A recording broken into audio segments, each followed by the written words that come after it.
Il s'agit essentiellement de l'utilisation de la marque, nom de domaine de cette télévision privée, propriété d'un homme d'affaires camerounais actuellement en prison, dans le cadre de l'affaire Martinez-Zogo. La télévision africaine est enfin aux mains de l'homme d'affaires camerounais Jean-Pierre Amugu Belling. Désolé de vous interrompre, ce rapport peut contenir des commentaires soumis au choix de l'auteur. S'il vous plaît, si vous êtes nouveau sur cette chaîne, veuillez vous abonner et activer la cloche de notification. De cette façon, vous serez averti lorsque nous publierons de nouveaux rapports sur cette même chaîne. Merci. Actu Cameroun a appris de sources bien informées que le Français André Agide a acheté les droits d'utilisation de la marque, du nom de domaine et du signal de la chaîne Télézu à Jean-Pierre Amugu Belling pour un montant de près de 15 millions de francs CFA. Un montant symbolique. Les entreprises en faillite sont liquidées pour un franc symbolique. Car il faut bien comprendre que dans le cadre d'une liquidation, surtout pour une entreprise en faillite, le montant de 15 millions de francs CFA signifie simplement que l'acquéreur a simplement repris le passif et l'actif de la télévision panafricaine Télézu. En gros, il y a une différence lorsqu'il a remboursé la dette qui s'élève à 15 millions de francs CFA, soit 23 000 € dus au vendeur.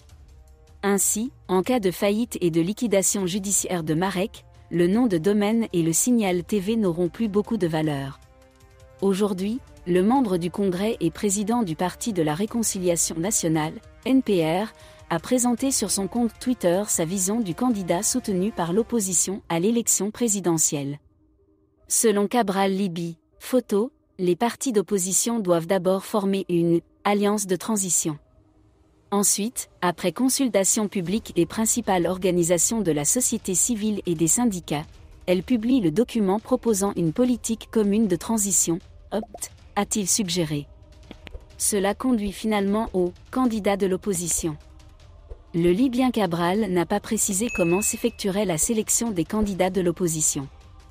Pourtant, en 2018, lors de la dernière présidentielle, il avait proposé des « primaires de l'opposition », marquées par des débats entre candidats pour déterminer qui s'opposerait au candidat du pouvoir, le président sortant Paul Biya.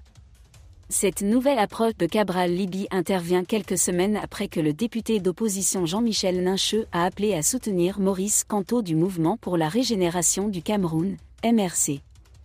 En effet, le 12 janvier, l'ancien président régional du Front social-démocrate, SDF, aujourd'hui président du Front pour le changement au Cameroun, FCC, et coordonnateur national par intérim de la Coalition pour le changement politique, APC, qui a exprimé son soutien aux candidatures de Maurice Kamto, a écrit à Cabral Libby au sujet de l'alliance.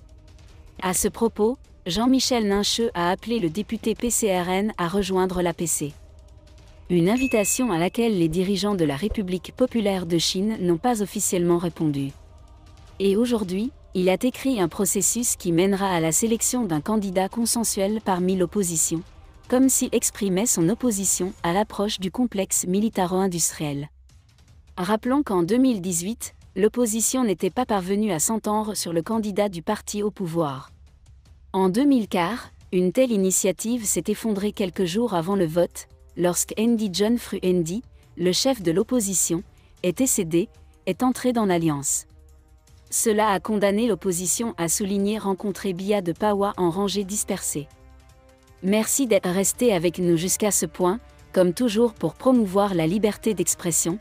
Laissez vos opinions à ce reportage dans la section commentaires ci-dessous. Si vous avez aimé cette vidéo, merci de liker, partager, commenter et surtout vous abonner à la chaîne. Et on se retrouve très vite pour une prochaine vidéo.